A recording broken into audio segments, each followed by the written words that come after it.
começando mais um episódio do Fala Colega, o podcast do Criativo Brasileiro. E hoje eu estou aqui com a Fernanda Martins, uma grande mulher, designer, pesquisadora, vou falar professora também, que eu tenho certeza que de algum momento, em algum ponto da vida, a gente acaba Também virando foi. professores. E, enfim, uma mulher incrível, a gente já vai entrar nisso. E eu quero só dar um recado antes de tudo, que é, agora aqui embaixo tem um link na descrição, que eu tenho um canal no WhatsApp só para o podcast.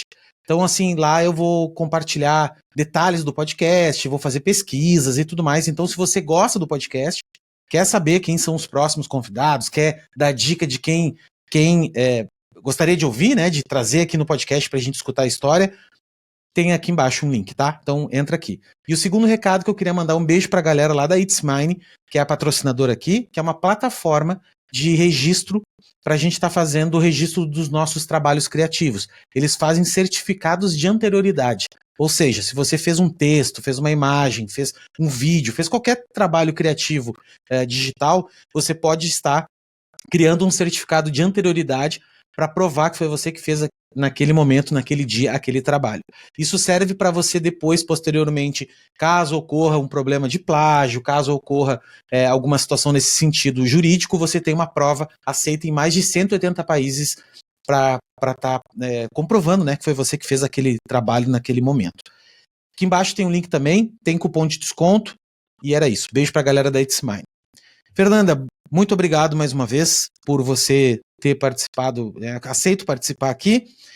Eu quero te conhecer, eu li, né, assim, eu li um pouco sobre ti, eu te conheci, que nem a gente estava falando anteriormente, no Letras que Flutuam, que é um projeto maravilhoso, assim, né, é que tu é uma pesquisadora de tipografia, né, brasileira, e o Letras que Flutuam, eu não vou nem me aventurar a tentar explicar, eu acho que é muito melhor tu explicar, mas é um trabalho incrível, feito por abridores de letra, que é o nome, né, que se fala, né, dos profissionais que fazem isso, que são de décadas e décadas, passando de geração em geração, que fazem pinturas em barcos, com aquelas letras, quando você vê num barco uma pintura, não só em barco, né, a gente vai falar um pouquinho disso também, até porque esse tipo de arte acabou expandindo um pouco também, né? Tem outros locais, enfim. Mas ela vai explicar tudo isso e ela a pesquisa dela, né? As pesquisas que ela fazem são baseadas nisso. Mas eu vou explicar, eu vou deixar ela falar. Fê, obrigado por ter aceito e o microfone tá contigo aí. Deu um pigarro agora, bem na Sem hora. problema. Bom, boa noite a todo mundo que nos escuta. Primeiro eu quero agradecer, Léo, imensamente pelo convite. A gente sempre acha que são os outros que vão ter que ser convidados, porque eles são muito mais interessantes que a nossa vidinha de sempre, né? E vamos lá. O que a gente pode falar mais recente é do Letras mesmo, que essa altura da vida é o trabalho do coração, é o trabalho que está rolando de maneira permanente. A gente criou agora um instituto e esse instituto, na verdade, é porque eu entendi que o trabalho de design ele não muda o mundo, mas na hora que a gente cria uma instância de participação social mais formalizada, aí a gente pode tentar conseguir alguma mudança aí no mundo para alguma coisa melhor, mais justa, né? E é isso que a gente está tentando no Instituto, né? Mas eu queria que você perguntasse o que você quer saber. Não, eu quero começar isso que eu não queria te cortar. Véia, hein? Mas é o seguinte, ó, não, maravilhoso. É para isso. Se existe um formato que serve para isso, é o podcast, que é para isso mesmo. A gente não tem que tempo nenhum, podemos falar o que quiser. Eu quero saber da história da Fernanda. Quero saber assim, Fernanda, como é que tu chegou no design? Como é que era a Fernanda criança e como é que foi? Isso que eu quero começar por aí. A Fernanda foi chegada no design, né? A Fernanda foi uma das primeiras pessoas que eu conheço que já sabia o que queria fazer e já sabia o que era design quando era criança, e que a mãe também sabia, não teve que explicar para a mãe, né? Eu sou filha de um dos pioneiros do design no Brasil, que chama Rubem Martins, né? Para os jovens, muito jovens, ele fez a marca da Bozano, que ela está aí até hoje, fez a marca do Hotel Tropical, teve um trabalho muito relevante, mas faleceu em 1968, quando eu tinha 8 anos. Com isso eu já contei o número do meu RG. Já começou a entregar, mas não precisa. Já entreguei. Mas olha aqui, ó, com esses cabelinhos brancos Não agora, tem, é isso já que aí, tem cara. vídeo, né? Eu achei que não tinha, mas já que tem. Mas assim, o bacana desse DNA é que, diferente de pessoas como Volner, por exemplo, que foi para a UME e defendeu um design racionalista a vida inteira e lutou desesperadamente para ser o grande luminar do design brasileiro, a ponto de ser injusto em vários momentos, o meu pai era um cara muito ligado na cultura popular, né? Meu pai era um pintor, né? Ele era pintor, ele foi para a Bahia com 18 anos e trabalhou e foi colega, né, contemporâneo e parceiro de Mário Cravo, Caribé, e toda aquela juventude que na década de 50 marcou e criou uma geração de artistas baianos, né? E ele se achava um baiano de coração. E eu, quer dizer, ele voltou para São Paulo, ele era paulista. Voltou para São Paulo em 1957, ou 56, casou e foi trabalhar com o Geraldo de Barros na Unilabor. E Geraldo de Barros já tinha combinado com o Volner que eles iam abrir um escritório de design, e esse é considerado o primeiro escritório formalizado de design no Brasil, que chama Form Informe, né? Inclusive é o nome da minha empresa de São Paulo. Portanto, eu, quando nasci, já nasci que nem o Obelix, já nasci no caldeirão do design, não precisei explicar para ninguém o que era design, e apesar de ter perdido meu pai muito cedo, tive uma mãe maravilhosa que soube manter essa herança de uma maneira muito forte, né? Então, design era uma coisa que a gente conversava na mesa, no almoço, né? Mesmo sem meu pai. Que delícia. Que delícia. Eu imagino a família, assim, o nível da família, né? O nível intelectual, né? Porque quando a gente fala de design, fala de cultura, né? Então a pessoa realmente tem que ser mais sensível. Não é qualquer pessoa que consegue, né? E sempre foi muito difícil para mim ser mulher, filha de designer, filha de um designer importante, né? Porque as pessoas sempre cobravam ou esperavam alguma coisa que talvez eu achava que não estava conseguindo dar. Então, por 20 anos eu trabalhei em São Paulo, 78 para 2004, 25 anos, sempre me sentindo aquém e tendo que responder a esse legado que eu mal tive. No final das contas, eu tinha 8 anos quando ele morreu, né? Quer dizer, minha grande escola de design foi uma exposição que eu fiz para ele no MASP, né? Que a gente conseguiu o espaço e organizou uma exposição em 89. Muita gente, nem você tinha nascido, Léo. Não, eu tinha nascido, tinha 4 anos. Então, veja, em 89 eu fiz uma exposição no MASP sobre o trabalho dele, e lembra, vocês que são jovens, que não tinha, mal tinha Xerox, né? Naquele momento, 89, tinha, naquela época a gente pegava como a gente não tinha muita grana, que nem agência, tinha um monte de letra 7. Agência de design que era fraquinha, que era pobrezinha, tinha o catálogo, ia na copiadora, fazia cópia. Amplia, diminui, reduz 70%, amplia 90%, até chegar no tamanho que a gente queria fazer layout, era mais ou menos nessa base. E essa exposição foi a minha grande escola de design, né? Eu tive que redesenhar todos os logos para fazer cópias, né? Porque naquela época a gente fazia um arte final, uma cópia em negativo, depois fazia os positivos do tamanho que você queria. Então, esse trabalho todo de ter que redesenhar todas essas marcas acabando sendo uma grande escola de design para mim, né? Mas o mais importante nisso, do meu pai, eu acho, é esse olhar para a cultura brasileira que ele sempre teve, assim como o Aloysio. Então, eu cresci numa casa onde a cultura brasileira está o tempo todo aqui. Se eu mostrar para vocês aqui agora, não vai ser possível. É figura de candomblé, é esvoto, assim, imersa nessa cultura brasileira que eu nunca percebi que isso era importante. Então, o Letras, quando a gente ganhou em 2018 o prêmio do IFAM sobre patrimônio material, para mim fez assim, plim! Nossa, agora eu consegui trilhar o meu caminho próprio, mas está à altura do meu pai, né? E foi exatamente unindo o design com a cultura popular, que é o que ele trouxe de diferente do que trazia Volner. Volner vinha com com regras muito estritas, etc. E ele vinha com a porra louquice toda. Né? Que é coisa do brasileiro. Ele vinha Que não trazendo é coisas alemão. novas, influências novas, querendo trazer coisas que não eram desse universo formalista, né, construtivo. E ele, Vollner, sempre se batia um pouco de frente, porque tinham personalidades muito diferentes.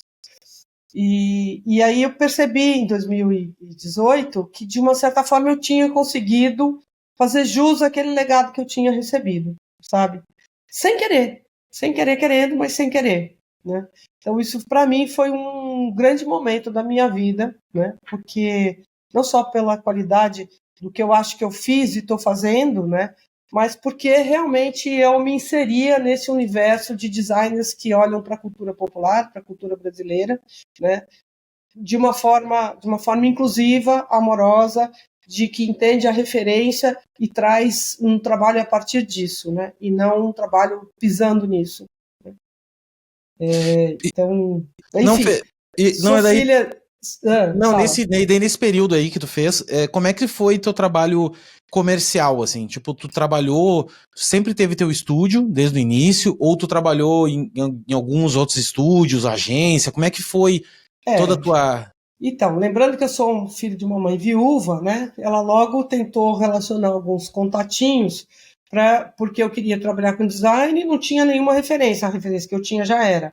E eu fiz um estágio na Salles, durante um tempo, e um estágio que também foi muito importante para mim, porque, lógico, que me colocaram lá embaixo, né? Então, eu fui para o estúdio, aquele estúdio onde entrava aquele super diretor de arte e dizia para aquele cara que não era considerado: olha, tá aqui a marcação do anúncio, você faz em Garamond. E o cara desenhava Garamond. O cara desenhava. Nada. No tamanho, na proporção, na medida. Isso aqui eu quero em Franklin. O cara desenhava Franklin na mão, com a caneta, com caneta de ponta, a canetinha Rotring, né? E nanquim, uma coisa louca. E de lá eu saí da Salles e trabalhei com alguns escritórios de design, né? Eu comecei a trabalhar muito cedo, né? Eu comecei a trabalhar com 17 anos. Trabalhei com alguns escritórios de design, alguns deles que haviam sido funcionários do meu pai, né? Então, assim, de alguma forma também deu para absorver um pouco de ideias e legados. E depois, em 1986, eu montei meu próprio escritório de design, junto com no puerpério do meu segundo filho. Né? Então, e desde então tu vem nesse estúdio. E vem parindo design. Na verdade, mais ou menos, né? Na verdade, até hoje existe esse estúdio que chama Farm Inform, mas quando eu mudei para o Pará em 2004, por questões legais, eu não consegui mudar a matriz para Belém, porque eu moro em Belém, né? Mudei para Belém em 2004. Então, eu montei um outro escritório de design que chama Mapinguari Design.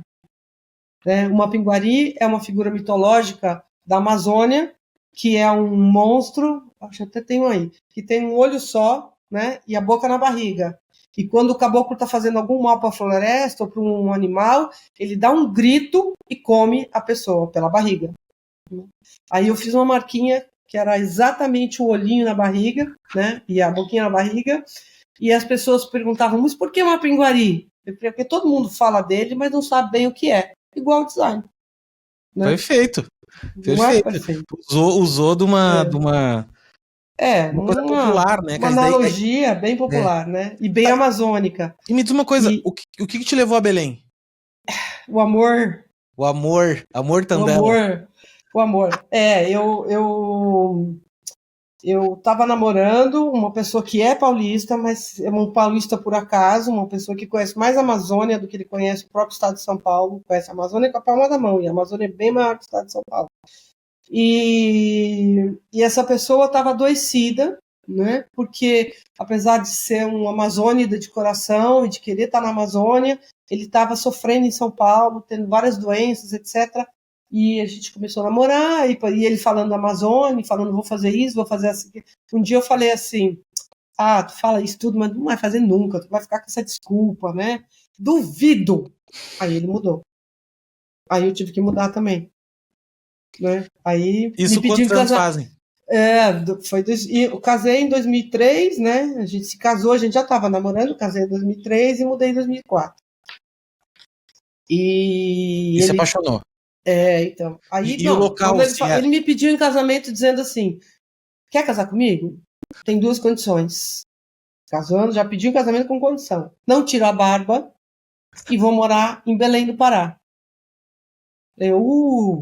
Barba, tudo bem, a gente tá lidando com ela, já faz um tempinho, consigo ter um juízo de valor. Agora, Belém do Pará, um dia mesmo, aquele Pará, aquele estado que fica entre o Amazonas e o que mesmo? Aquela paulistana sim, não sabe nem, né? Tudo é norte, nordeste, não interessa o que é. A paulistana, verdadeiramente paulistana. Com rei na barriga, ou achando que o seu umbigo é o mundo. Que São Paulo é tudo de bom. São Paulo é tudo de bom, só existe São Paulo só existe no São mundo, Paulo. O resto tudo é detalhe. Aí nós fomos algumas vezes a Belém e eu achei que ia ser muito legal morar em Belém, que de repente era um novo momento. Lembra que eu era aquela filha de design que nunca ia a essa altura, que nunca ia conseguir ter uma empresa gigantesca como os outros meus amigos conseguiram e sempre me senti a síndrome do impostor, né? A síndrome do impostor é gigantesca, assim, né? Gigantesca. Porque na verdade é o seguinte, né? Tu tá dando um retrato de uma pessoa que tem uma grande referência, que foi teu pai, por exemplo. E isso deve ser tão difícil quanto tu não ter ninguém. Do tipo assim, pessoas que começam do zero, do nada.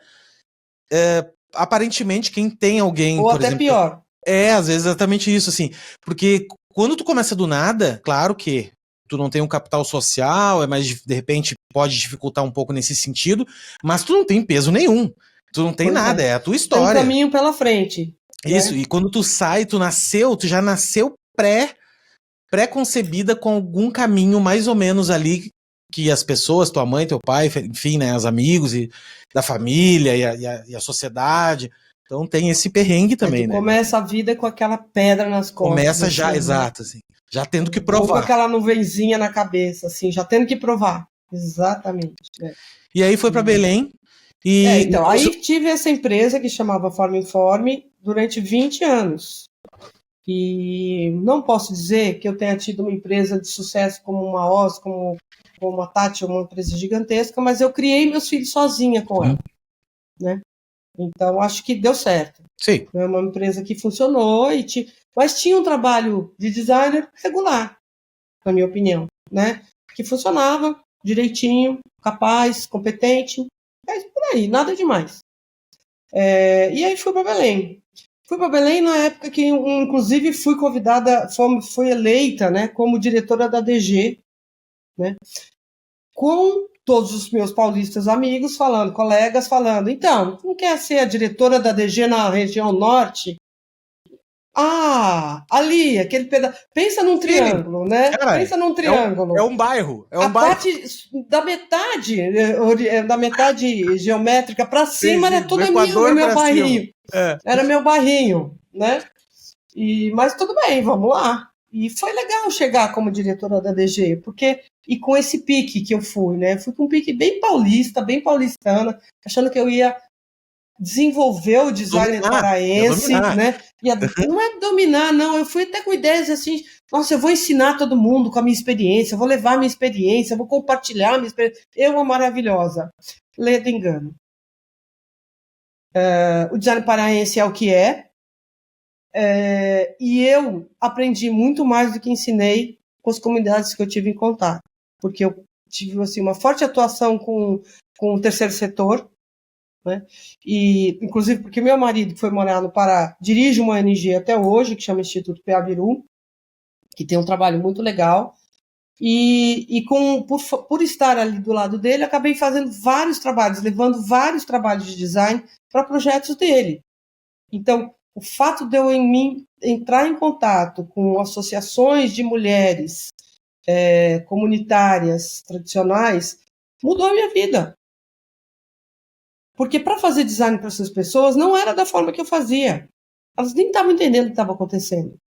Então eu tive que buscar uma forma de trabalhar com elas e de que elas entendessem, através da bagagem que elas tinham, o que era aquilo que a gente estava fazendo. Por que a gente estava fazendo uma marca? Para que a gente está fazendo uma marca? O que uma marca traduzia? O que significava a voz que a gente estava falando? Que voz que eu quero que os outros percebam que eu tenho? Né? Quem eu sou? Quem eu não sou? E aí a gente foi criando metodologias para trabalhar com esses grupos tradicionais. E isso mudou a minha vida. Então, assim, mudar para o Pará me tornou muito melhor designer do que todos os 20 anos que eu trabalhei, 25 anos que eu trabalhei em São Paulo, né? Uma outra designer, né? E uma designer que acredita em outras coisas, né? Hoje que eu estou bem velhinha, eu já virei uma velhinha amarga, né? Você Amarga. sabe Mas que... me conta, eu quero saber o seguinte, quando tu falou, o designer do Pará, o que é o designer do Pará? O que é a Não, diferença? Vamos lá, quais são os não, exemplos assim, que tu pode dar, assim, de... quando eu cheguei em 2004, havia, como ainda há, um curso de design da Universidade Estadual, que havia começado a questão de 1 ou 2 anos, mas cujos os professores eram todos arquitetos que tinham feito uma especialização em design. Então, esse design que a gente conhece no Sul, ele não existia lá, esse entendimento do que é design. Como eu acho que ainda hoje está Começando a ter, começando a ter. Então, a gente tem pessoas que estão fazendo bom design, a gente tem criativos maravilhosos, mas eu não vejo o que eu entendo de um projeto de design com pensamento de design. Poucos, ainda. Muitos criativos. Eu mesmo dei aula em 3 universidades no Pará, esses 20 anos que eu fiquei lá. Com a pandemia eu desisti quando uma universidade que fez a gente foi obrigado a virar professor youtuber de um dia para o outro, na pandemia, se virou em professor 25... Foi, não é? Sim, tá Em certo. 20 segundos eu tive que fazer uma aula de produção gráfica e ensinar produção gráfica pela Pela internet. internet. Se presencial já é difícil, né? Uma aula que significava ir todo dia, né, toda semana, em uma gráfica, numa serigrafia, né, para as pessoas olharem, pegarem na mão, como diz um amigo meu, olhar com a mão, com os olhos da mão, o que é, né? Sentir o cheiro de tinta, ouvir o barulhinho da máquina. Eu tive que fazer isso tudo naquele Online. sufoco online, né? E uma hora convidei gente da gráfica para fazer, aí a pessoa também não sabia o que fazer, foi mais ou menos, mas enfim, eu acho que foi legal. No meio, terminou esse semestre de inauguração youtuber que eu chamo, veio o mês de julho, a universidade falando que maravilhoso, como vocês foram incríveis, vocês são o nosso maior recurso, o nosso maior valor, mas chegou no final do mês, eles falaram, então, a gente tem uma proposta agora educacional nova, vocês agora vão criar 1 hora de aula, para cada dia que você dá aula, tem 1 hora de aula que o aluno vai fazer sozinho, online, vocês têm que preparar isso agora, em 1 semana, e depois o resto da aula vocês vão dar online junto. E a gente vai tirar 25% do salário de vocês. Riquinhos. Tá bom, pode dar minha Estavam conta. construindo um EAD nas custas de vocês e aí ia diminuir as contas. 25%. Eu Delícia. pedi as contas e eu desisti de ser professora, infelizmente. Eu acho eu gosto muito de dar aula, eu acho importante compartilhar o que a gente aprendeu, ver esses meninos crescerem, desabrocharem, encontro muito aluno, fico encantada com ver como eles constroem seus caminhos, mas não dá com essas empresas que são educacionais, é impossível, né? E aí eu já estava muito velhinha para prestar concurso em Universidade Federal e começar lá de baixo, não Sim, ia da nem dar base. tempo de fazer uma carreira, né? Sim. Então eu desisti, né? Mas paralelo a dar aula, né, eu tinha 2 escritórios de design, né, e um projeto Letras que Flutuam. Tá, agora nós vamos chegar no Letras. Um doutorado. Ainda fiz um doutorado. Isso, é porque tem antes, né? Tá. Não, se eu te contar o que foi, eu fiz meu doutorado entre 2013 e 2017. Entre 2013 e 2017 eu fiz 2 editais com 2 documentários e 2 mapeamentos em cada um deles, um com o Ministério da Cultura, outro com rumos do Itaú Cultural, junto com o doutorado. Não me pergunta como. Metade desses cabelos brancos aí veio desse dia. Veio desses anos. Não, mais do doutorado do que do Letras que Flutuam, eu garanto. Porque a Letras que Flutuam é muito mais prazer. Mas é isso, o Letras que Flutuam, então assim, eu atuei no Pará de 2004 a 2020, e com uma empresa que chamava Mapinguari, mas eu fui descobrindo que eu não dava para trabalhar no Pará, porque as pessoas queriam que eu trabalhasse no Pará com toda a bagagem que eu trazia de uma carreira de 30 anos, 35 anos, né, mas cobrasse a mesma coisa que o meu aluno que estava saindo da faculdade estava cobrando. E aí eu trabalhei muito mais com empresas de fora do Pará do que de dentro do Pará, né? Fundação Roberto Marinho, Fundo Vale, grandes empresas, porque a pegada do design sustentável nessa época era muito forte, né? E a gente tinha acesso a muitas comunidades, então a gente conseguia fazer essa ponte entre o trabalho desses comunitários e essas grandes empresas, que foi muito legal esse trabalho, né? Mas em 2016 eu fui fazer o doutorado, 2013, 14, 15, 16, me defendi 17. E o Letras, na verdade, o Letras começou no dia que eu entrei, na primeira semana que eu cheguei no Pará, porque uma semana depois que a gente estava lá, eu peguei um barco, fui para uma festa da Priprioca, que ficava numa comunidade do outro lado do rio, e na hora que o barco chegou do outro lado do rio, tinha uma letra no barco do lado. Falei, o que é isso, gente? E as pessoas falavam, o quê? Gente, olha aqui, o que é isso? Gente, o que você está falando? Eu estou falando da letra. Isso tem em todo barco. E ali, que delícia, né? Tu descobriu uma Isso é coisinha alguma assim. coisa, né? Isso aí tem esse babado aí Assim, não ó, é assim irrelevante. e o seguinte, que tu tinha visto uma coisa que pra eles não era um material nobre mais, Então, era uma olhar coisa do dia a estrangeiro, dia. né? O olhar estrangeiro. Olhar do turista. Daí tu olhou pra e disse, cara, olha quem fez essa tipografia com o olhar dos 30 anos, né? Não, Professora de tipografia. Me nossa. contei que no meio do caminho eu fiz um master na Suíça, né? Em Basel, na Suíça, com a formação em tipografia. Aí eu voltei e comecei a dar aula de tipografia. Então, assim, uma estrangeira que chega no Pará, que gosta de letrinha, que eu chamo de letrinha, que gosta de letrinha e que olha aquela letrinha no barco e fala, isso aí é tipografia vitoriana. Então, acho que foi a química certa, né? E aí primeiro comecei a fotografar feito uma louca, então cada vez que eu tinha um trampo em Macapá, Lá vem a eu louca, lá lá vem a ia louca fotografar, lá vem a louca da letrinha. lá Pior vem não a é louca da isso, letrinha. não é só isso, pensa que é um universo masculino, Totalmente. totalmente masculino. E nem um pouco sofisticado, né? Aí vem aquela Putz, né? gringa, branca, mulher, se meter lá na beira do rio, lá no estaleiro, caçando esses caras. E aí o cara dizia assim, o que essa doida tá fazendo aqui, né? Mas eu ia, porque eu nunca tive problema nenhum com isso, né? Então, Macapá, Santarém, Manaus, onde eu ia, eu estava fotografando. Depois de uns 4 anos fazendo foto feito uma louca, a Samia, que era minha sócia numa pinguaria, falou, Fernanda, 2008, 4 anos. Eu imagino a sócia. A sócia 2008, não, 2006, onde é que 2 nós vamos dar anos. dinheiro isso, Fernando?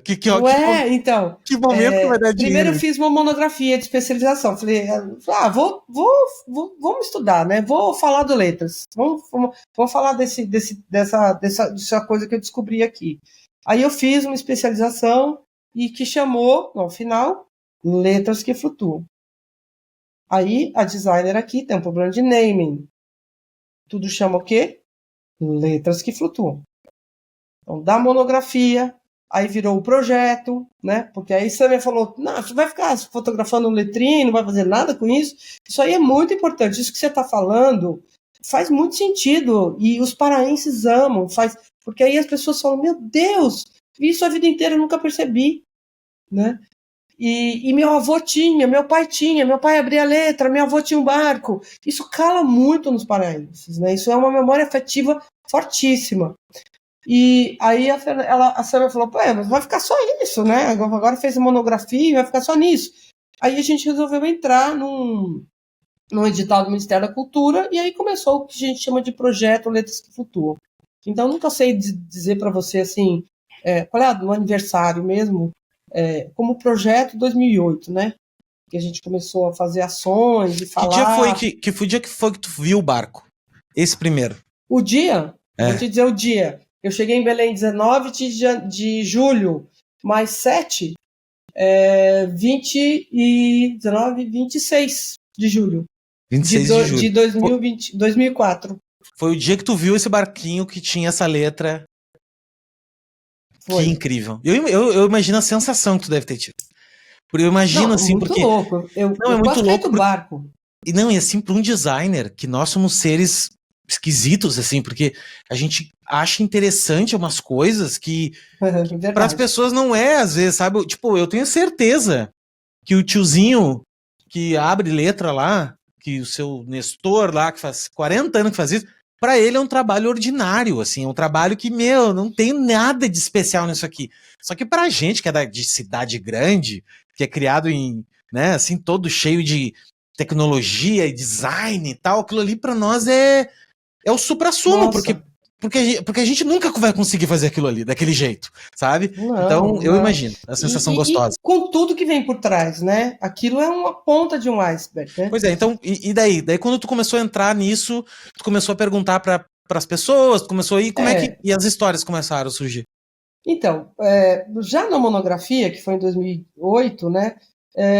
Eu comecei bem designer, assim, né? Falando da história da tipografia, falando como que a forma das letras evoluíam, aí mostrando como essa letra do barco se parecia ou tinha alguma raiz na letra vitoriana, né? Na letra do século XIX, quais eram os elementos, uma coisa muito bem técnica. Mas aí eu fui para Macapá e vi letras maravilhosas e resolvi entrevistar o cara que pintava essas letras maravilhosas. Então eu fui até a casa dele, num lugar assim, muito louco, só palafita, assim, que você vai andando em cima de umas pontinhas de madeira, o cara mora numa cantina. E ele falava comigo do quadro, porque ele era artista, ele pintava quadro. E ele queria me falar do quadro, e eu queria perguntar da letra. E ele falava do E ele quadro, querendo e aí, vender o peixe. Cara, isso aí não, isso aí é um porque é hobby. isso, é o que você falou, o cara achava que a letra não era nada importante, era pintar quadro, né? E aí eu aprendi que tem esse caminho na entrevista, né? Esse caminho de você deixar a pessoa manifestar aquilo que para ele é importante e você ir futucando e buscando qual é o caminho para chegar naquilo que você quer de importante, né? Mas o cara tem que estar muito à vontade contigo, né? Não dá para chegar Não dá e pra chegar, achar que, tem horário marcado, responde aí. Não é bem não tem né? nada a ver com quadro, deixa os quadros. Eu quero falar da letra. O cara, pô, o cara Não, fica quadro não brabo pra interessa. começar. O que importa o É, quadro? Não interessa esse negócio. é. Não é bem isso mesmo. Você vai criando esse momento de troca, esse momento de confiança, né? Deixa ele falar, ouve muito todas essas histórias, e aí vai perguntando, e as coisas vão saindo, né? E então já tem na monografia, já tem essa entrevista, já tem essa fala onde eu tenho um embrião aí do que foi o Letras, né? Perguntando como é que funciona o trabalho, como que o cara contrata, como que ele escolhe as cores, né? Se todo barco tinha essa mesma dimensão, não tem, depende da grana que o cara tem para pagar. E também depende do nome do barco, né? O barco pode chamar Maria, mas ele pode chamar Comandante Anastácio Junqueira. Então, tem mais letra, custa mais caro. Tem menos letra, custa menos barato. Se a letra tem uma cor, é mais barato. Se ela tem 4 cores, ou como eles dizem, 7 cores. 7 cores é porque ele faz aquele matizado, que ele fala, o degradê, e aí tem o claro e o escuro, e tudo isso conta como Sim. cor para ele. Custa mais caro. Aí se tem o caqueado, que é o enfeite que vem dentro da letra, aí custa mais caro. Então, tudo isso esse preço que ele faz. E tem também o tamanho da fome, né? Se o cara estiver precisando de mais dinheiro, ele come mais Como barato. todo mundo. Como um bom Isso como designer, qualquer né? um de nós, né? Como qualquer um de nós, né? E como um bom designer, inclusive assim, porque uma das coisas que mais me tocou nessas entrevistas é que eles falam assim: eu sempre gostei é um dom que Deus me deu, eu sempre gostei de desenhar. Lá na escola, por exemplo, eu que fazia a capa de todos os cadernos. E aí eu lembro da minha história, né? Eu fui de uma geração que a gente desenhava mapa no caderno. Eu fazia 8, 10 mapas por pedido da professora. Porque todo mundo vinha pedir para fazer o mapa do caderno. E eu adorava fazer mapa. Eu sempre gostei também.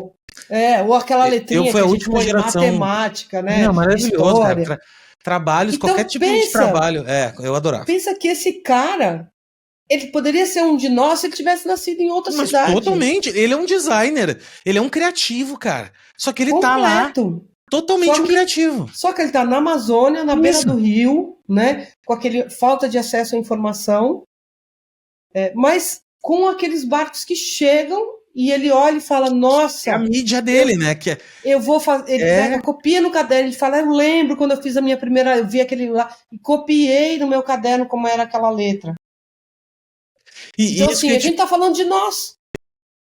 Totalmente. E me diz uma coisa, como é que para ele surgiu isso? Tipo, quando é que começou isso, assim? Então, aí tem muita pesquisa, né? Claro, muita pesquisa. Eu tô aqui da monografia, também no meu doutorado. Também no meu doutorado. Bom, eu descobri até por conta do doutorado, que o doutorado foi sobre a história da introdução da impressão no Pará, né? As oficinas tipográficas, quem foram os impressores, que tipos que eles compravam, que não compravam, que máquinas, que impressora, que oficina passou para que lugar, que foi para que lugar. Enfim, eu não trabalho mais sobre... Porque eu queria falar do João Francisco Madureira, que é o tipógrafo mais importante do Brasil. Olha que você achou que eu vi de letras e eu vou falar de outra coisa. Foi o primeiro brasileiro que desenhou, fundiu, construiu uma máquina, uma prensa tipográfica e imprimiu seu próprio tipo no Brasil. Em 1821.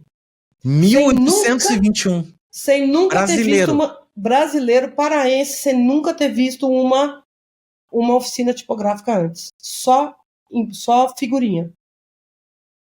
Provavelmente a enciclopédia do Diderot, que mostra todas as técnicas, não sei se vocês sabem, a enciclopédia do Diderot, que a gente fala que tem lá vários autores, tinha a pretensão de juntar todo o conhecimento humano em publicações, que são vários volumes, né?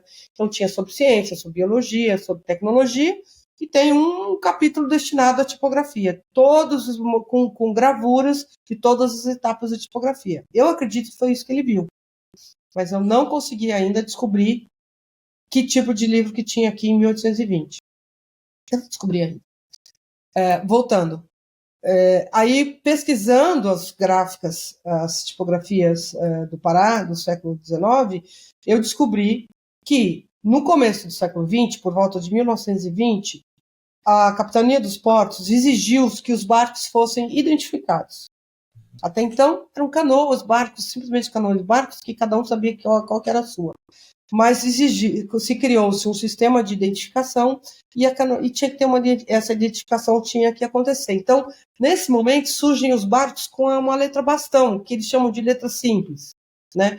Como Helvética, e pintados de preto. Isso lá, 1920. Depois, o que aconteceu? Quando eu fiz a monografia, fiz toda uma história linda, cabeça de pesquisador, viaja, levantei vários elementos, indícios materiais. O dinheiro tinha letra vitoriana. Os cartazes de circo e de teatro tinham letras vitorianas. Então, a letra vitoriana ela existia no universo visual do começo do século XX. Né?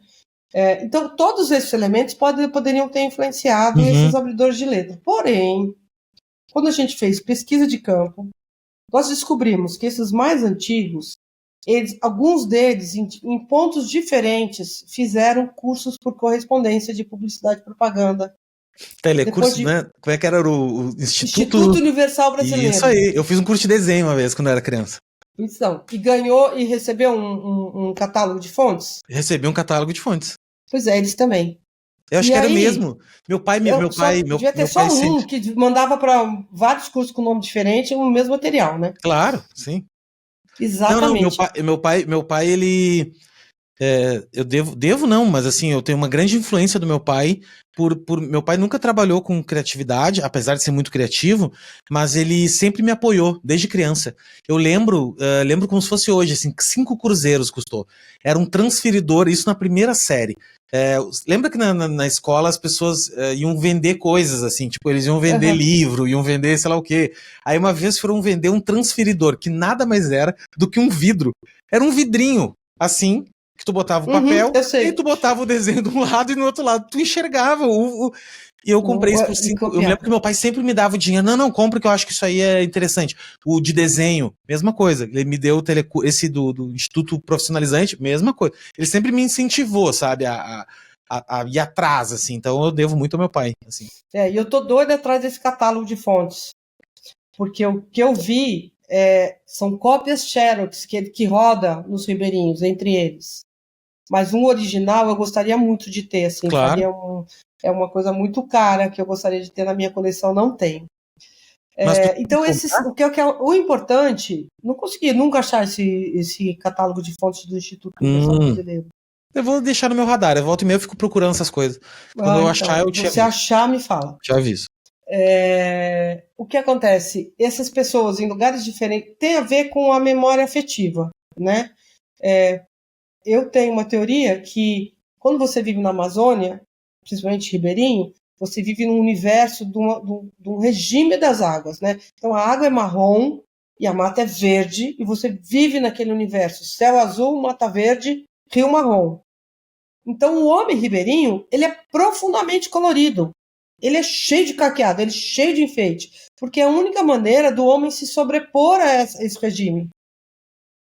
Né? Então, tudo na cultura amazônica é exagerada, é colorida, tem excesso de informação. E quando o cara pega aquela letra, ele já fazia aquela letrinha bastão. A técnica da letra com sombra, né, com essa sombra da letra manuscrita, né, que eles chamam de letra de mão, ela também, a gente sabe que ela já existe nesse começo do século XIX. Mas a letra decorada do século XIX, aquela decorada mesmo, que tem enfeite dentro da letra, só no catálogo. Quando ele vai escolher, ele recebe um catálogo de fonte que tem uma Garmin, uma Bodoni, uma Times, uma Helvética, e umas letras cheias de enfeite dentro, ele vai cai no custo do Amazônida. A letra decorada. Teve esse viés. Tu acha que o viés de escolha deles foi porque Com certeza. Cara, isso aqui é bem diferente, isso aqui que é legal. Com certeza. Né? E aí, o que acontece? Aí, assim, macunaimicamente eu falo, né? O cara olha aquilo, bebe aquilo e devolve letra decorativa amazônica. Por quê? Porque a letra que a gente vê no barco não tem nada a ver com aquela letra da tipografia. Zero a ver. O que tem a ver? Tem a ver que ela é uma letra com sombra e com enfeite. Com decoração. São só essas as características que... Não, porque ele vai... E aí tem uma coisa muito bacana que lembra que barco navega.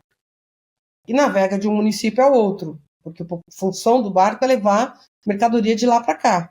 Famílias, mercadorias, né? E aí esse menino, né, ou esse pintor que tá na beira, chega um barco do outro município, e aí eu tenho várias entrevistas onde eles falam essa mesma frase. Eles falam assim, chegou um barco de Guarapé-Miri, ou sei lá da onde, eu vi uma letra e falei, nossa, que letra linda, vou fazer uma mais bonita que essa. E essa desculpe, gente, eu tô com um finzinho de gripe. Essa meio que eles chamam de apofia, né? Essa competição do mais bonito é que vai engendrando essa letra amazônica, né? Que não tem nada a ver com nenhuma outra manifestação cultural. Isso eu te perguntar agora, como estudiosa, né, de tipografia, hoje, nos dias de hoje, quando tu olha assim para os barcos e tu olha para essa cultura toda, o que mais se aproxima desse tipo de tipografia no mundo, assim, quando tu olha para um outro tipo de tipografia, outro tipo de trabalho, ele chega assim, eu diria que há no popular, na população que não tem uma formação de design, né, ou uma vida urbana qualificada que te influencia a tendência de enfeitar sua casa, seu barco, seu caminhão, seu carro. Então, há manifestações similares. Você tem na Índia aqueles caminhões que são totalmente enfeitados. Você já viu? Já vi. Quem não viu, tem um documentário maravilhoso que maravilhoso, chama Please Horn, né? Então vejam. Mas também há na Colômbia, também há no Peru. No México. Daí o nosso México é outro mundo. Tem o fileteado argentino, que na sua origem era apenas para ônibus, né? Era um grupo de italianos que foi para a Argentina no começo do século XX e que decorava os caminhões. Eles chamam caminhões, mas caminhões são ônibus em espanhol, né? As linhas de ônibus. Então, e por que é isso? Porque essas pessoas não são letradas e esses enfeites identificam. Então, as letras de barco não são letras para ler, são letras para ver. O cara não sabe ler o nome do barco, mas ele sabe que aquele ali é o barco do fulano. É um símbolo, né? É um signo. Exatamente. É um signo ambulante. Não, perfeito. E o bacana é que ele foi criado dentro dessa cápsula. É uma cápsula fluida, mas é uma cápsula. Ele só existe ao longo do Rio Amazonas. Então, onde o barco vai, a letra chega nesse abridor e influencia esse cara em outro lugar. Então, você tem letra de barco porque é letra de barco amazônico. Você não vai encontrar igual no São Francisco, você não acha igual no Nordeste, você não acha igual no Sul. Você acha letras com sombra 3D tradicional. Você faz a letra bastão e a sombrinha aqui do lado, né? Embaixo, do lado, assim, né? Essa letra blocada. Mas igual a letra de barco da Amazônia, só tem na Amazônia. E me diz uma coisa, e hoje, nos dias de hoje, com acesso mais à informação, o que tu nota que muda ou mudou? E como é que é? E também tem uma outra coisa que eu quero te perguntar que tem a ver com dinheiro, né? Essa galera, como é que essa galera vive hoje e poderia ganhar mais?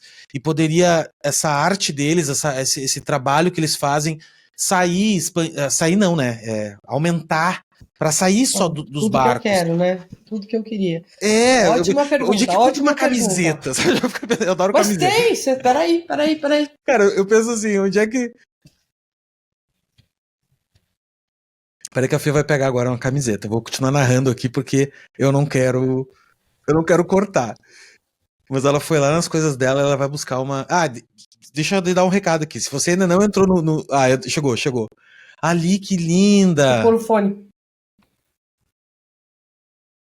Abemos camisetas. É isso aí. A galera vai ver isso porque tá no YouTube também agora, nosso podcast. Que lindos!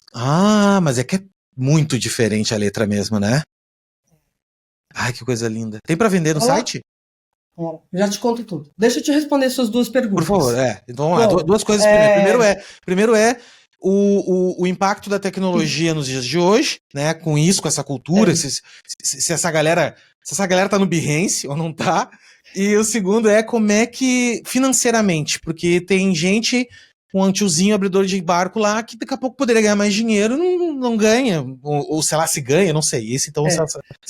Essa galera não tá no Behance, mas essa galera está no Instagram, tanto no Instagram do Instituto, tem sempre postagem, sempre a gente está mostrando, como alguns deles têm o seu próprio Instagram, e você pode entrar em contato com ele pelo Instagram e encomendar uma placa, uma letra, e é isso que a gente quer, que as pessoas acessem esses eu vou falar dos encontros que já teve o primeiro e vai ter o segundo. No segundo a gente vai especificamente criar contas de Instagram para todos eles e ensinar como é que eles fazem. Isso. É exatamente porque isso. Esse é o canal. Mas espera aí que eu vou contar isso. Empoderar exatamente. Eles. Deixa eu voltar para trás um pouquinho. O que acontece, né? Não só apenas a tecnologia da comunicação, mas a tecnologia, né? A contemporaneidade vai trazendo sempre novas tecnologias. Esta letra, como essa aqui, né? Ou essa aqui, é a letra pintada a pincel em barcos de madeira. Esses barcos de madeira são super É super interessante. O cara que constrói um barco de madeira chega lá e fala assim: olha, eu produzo açaí, eu preciso de um barco para carregar 10 toneladas. O cara não tem uma planta, ele constrói um barco. 10 toneladas de açaí num barco. E ele constrói o barco para você. Cara! Tá? E ele não tem uma planta. Ele Sim. faz aquelas costelinhas, tem o nome, esqueci, para fazer a caverna. Ele faz tudo sem nunca ter visto uma planta. Não sabe nem escrever o nome, coitadinho, mas sabe manja fazer um barco, muito. né? Mas são barcos pesados e lentos. Então, o que acontece com a tecnologia que a gente está falando, né? Ninguém quer demorar 3 horas para ir da sua casa até a cidade. Todo mundo quer demorar 10, 20, 30 minutos. Então, os barcos têm mudado. Começou em Abaetetuba, para um barco que é estreitinho e comprido, para caber a família toda, mas ter menos resistência à água e ser mais leve, que chama-se rabeta. Né? Então, os barcos de madeira começaram a perder lugar para essas rabetas, e as rabetas estão perdendo lugar para os barcos de metal, tipo lanchinha. Tá? Então, hoje você for a Belém, para atravessar para Combu, que todo mundo vai, que é um destino, todo mundo vai comer no Combu, é maravilhoso. Antigamente era uma rabetinha, hoje todo mundo tem barco de metal. E barco de metal não tem letra. E a rabeta por ser essa moto, vamos falar assim, ela é tunada, ela é pintada como se fosse um carro de corrida. Não é aquelas que os caras têm um motorzão atrás, né? Essa mesmo. E aí ela é pintada na pistola. E a pistola, uma coisa é você pegar um pincel, né? E outra coisa é você, como diz um abridor, aerografia, na pistolinha. Né? Então a aerografia te leva a uma letra cursiva. Então essa visualidade aqui, ela tá mudando. E com outra estética, né? Porque com a aerografia fica tudo meio soft, né? Você sabe que outra estética, até hoje eu não consegui nenhum abridor falar para mim que a estética da rabeta é diferente da estética do barco de madeira. Eles não percebem que é outra estética, mas é outra estética. Claro, até pela ferramenta. É outra técnica, não tem? Até pela ferramenta. Vai lá fazendo máscara com a fita crepe, depois pinta, depois puxa a fita crepe. É outra história. A fita crepe já tá hoje na letra de barco também, tá? Porque todo mundo quer melhoria, ninguém quer pioria na vida, todo mundo quer melhoria. Não, sim. Eu acabei de falar uma coisa, barco de ferro vai acabar. Não, mas pensar o seguinte, se eu tivesse que atravessar todo santo dia para um outro lugar, eu ia começar a querer o mais rápido. Né? Não dá para ser hipócrita. Não, continue aí remando, porque é legal. Não, cara. Aí que está. Bom, então chegamos à sua segunda pergunta, né? Isso está mudando, tem uma mudança de estética. E o que a gente faz enquanto projeto e hoje enquanto instituto? Porque desde maio a gente virou um instituto com CNPJ, com voz e lugar para a gente estar atuando em políticas públicas, né? Porque essa é a ideia. Vamos ressignificar esse lugar nessas mídias onde pinta esse abridor de letras. Porque se isso... E a letra de barco se tornou um super marcador identitário na Amazônia. Todo mundo quer fazer marca com letra. Né? Mas onde está? O que está acontecendo? O que é maligno nisso? É que os designers estão indo lá, porque o designer consegue olhar isso aqui e fazer uma letra igual. Claro. E estão vendendo para os seus clientes, mas eles não estão incluindo os abridores de letra. Então eles estão se apropriando de um saber e excluindo esses caras que já eram excluídos por uma segunda vez. E agora eles são duplamente invisibilizados. Porque daí o cara de São Paulo nunca vai conhecer o outro lá. O original mesmo.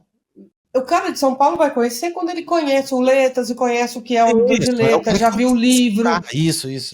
Aí ele vai lá conhecer, mas isso não significa que ele vai, quando voltar para São Paulo, que ele vai pensar em fazer um trabalho em conjunto com o abridor de letra.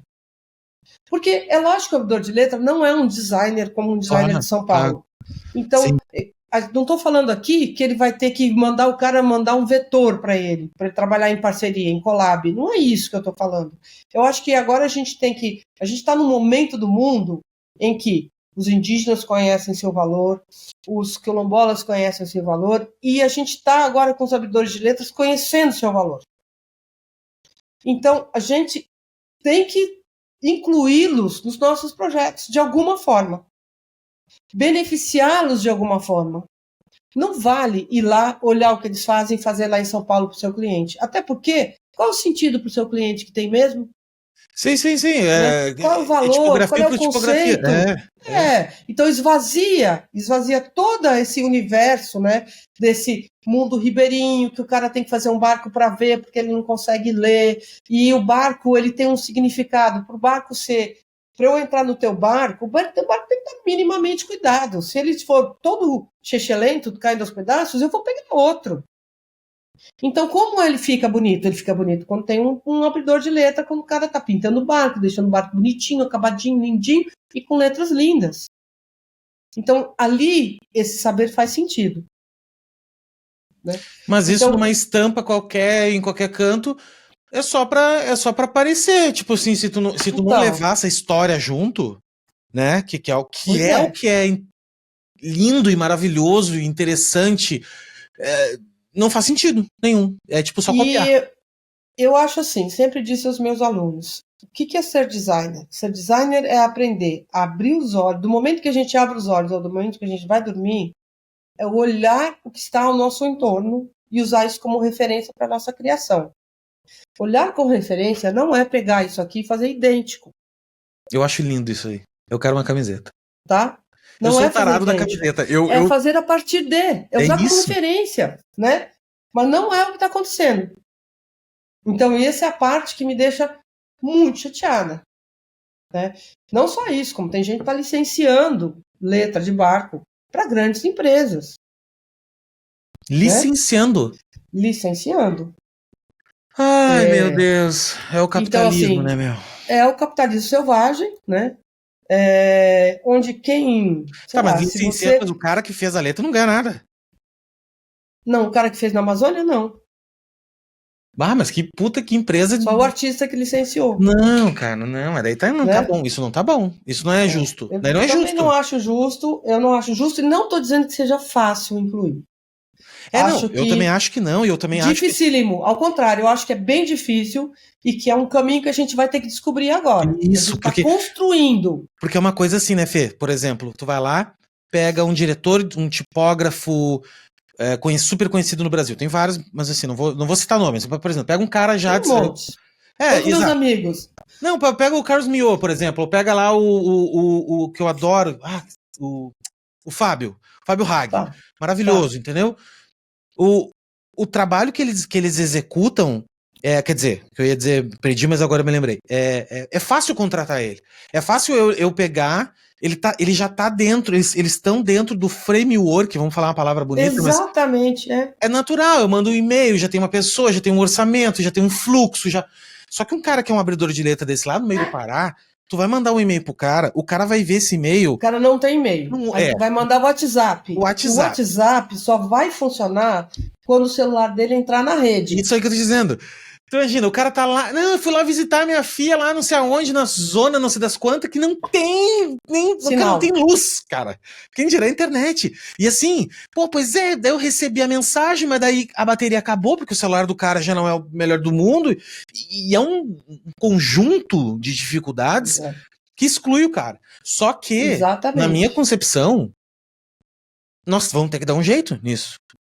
Nós temos que pensar num jeito, nós temos que botar essa galera na roda, porque senão tu vai estar sempre nos paulistas, na galera do sul, na galera do sudeste, prêmio, é só essa galera. E o Brasil é enorme, entendeu? O Brasil é muito gigante de cultura, inclusive uma coisa que a gente falou desde o início, tá?